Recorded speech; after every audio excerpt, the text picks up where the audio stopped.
बजाई जा रही हैं, बाजे बजाए जा रहे हैं जी। क्या यही हमारी तहजीब है? बिल्कुल ये हमारी तहजीब नहीं है, लेकिन ये हम ज़रूर कहेंगे कि जो आजकल का दौर चल रहा है, ये कंप्यूटराइज बच्चे हैं तो ये एडवांस चलते हैं, तो ये ख़ुद इनको शौक़ पैदा होता है कि हम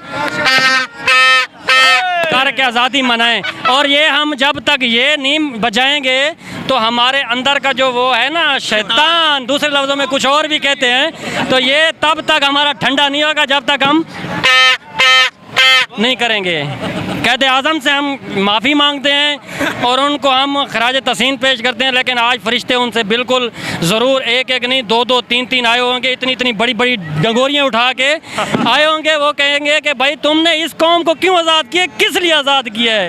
ठीक है, ये बाजे के लिए आज़ाद किया था क्या? और जो एक फरिश्ता आएगा वो बोलेगा हाँ क़ायद आज़म तू क्यों आज़ाद किया इस कौम को?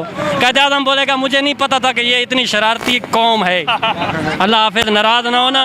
बाकी ये है कि हमारा क़ायद आज़म जो था ना, उसने बड़ी हमारे ऊपर मेहरबानी की है। ये हम खुद ख़राब हैं, ये देखें।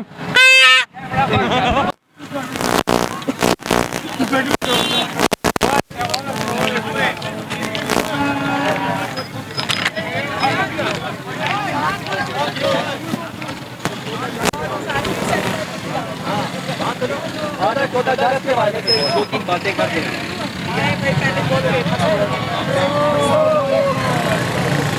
सिर्फ दो बातें करनी है 14 अगस्त के हवाले से बस।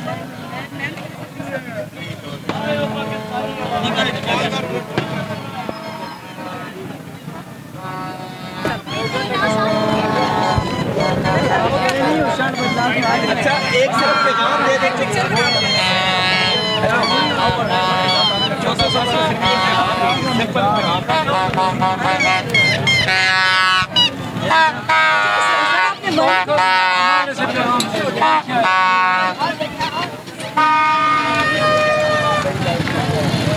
आप वहाँ से जाके देख लें तो ज़्यादा बेहतर नहीं है?